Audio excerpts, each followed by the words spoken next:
Welcome to this video presentation here at Wimbledon Carriage Company. And here we have the BMW X1 on a 21 plate. So I'm going to start off first of all by showing you around the outside of the car, and then we'll hop in and we'll run through just a few of the controls on the inside of it. From the outside you can see it's a 5-door car with alloy wheels. We're going to start off inside the boot area first of all. The tailgate on this car will open electronically. You can either do that from the key or from the tailgate itself. As we approach the back of the car, you'll see we have reversing sensors. Plenty of boot space, which can be increased further by folding down any or all of the 3 rear seats. Okay, so we're just going to work our way back around to the front of the car, and then we'll hop in and run through the controls as I mentioned. Now that we've done a full circle of it though, you can see firstly, the alloy wheels are all in pristine condition, as is the bodywork the whole way around the car. Just briefly before we climb in, I think it's well worth seeing the interior from this exterior point of view. There's plenty to run through on the dashboard, so let's hop in and we'll do that right now. Okay, now that we're inside the car, we're going to start with the dials. Over on the left-hand side, first of all, we have the speedometer and fuel gauge. On the right-hand side, the rev counter.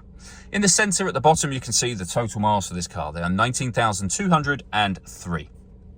You can change information displayed above that by pressing a button on the end of the indicator stalk for various bits of trip computer, fuel economy information, and the digital readout for the speedometer that you see there now.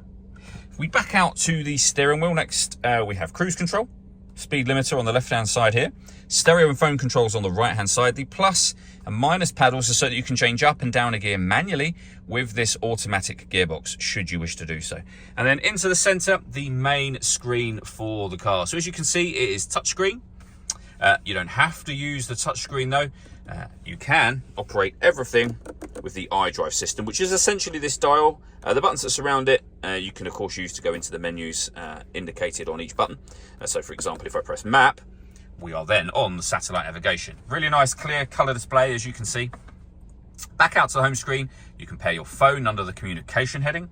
And all I'm doing here is rotating the dial and pushing it down. When it comes to radio media, we have DAB and FM and AM radio. Bluetooth audio, so you can stream your music wirelessly once you pairs your phone, and USB input as well. So loads of ways to listen to your music. You've got various other menus available on here as well. And it's worth pointing out that if you wish to, you can reorder the layout here to suit your own requirements. Working our way down from there, we have the main volume for the stereo.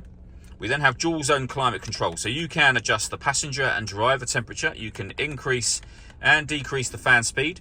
You can determine what direction you'd like the air to be distributed in. And when you're happy with those settings, your air conditioning is off, back on again, or hit auto.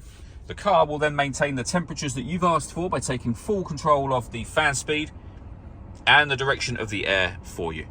Press auto again, and you go back to your previous settings. Underneath that, we have some storage, 2 cup holders. You can close that off should you wish to. We have a 12-volt charging socket back there as well. The gear lever for the fully automatic gearbox, next to which you can turn off the traction control. You can change the driving setup of the car. You can turn your parking sensors on and off as well.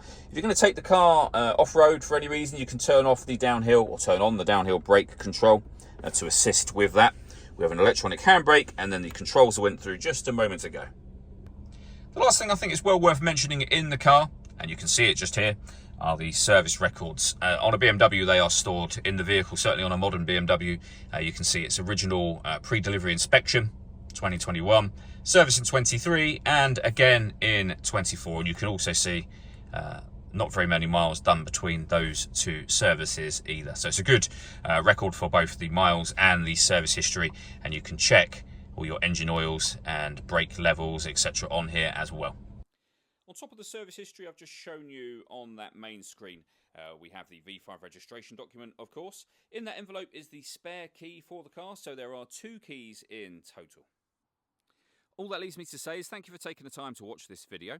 If you'd like to come and see the car for yourself and have a test drive, or you'd like a live bespoke video tour of the car, please feel free to give us a call here at Wimbledon Carriage Company. We'd love to hear from you soon.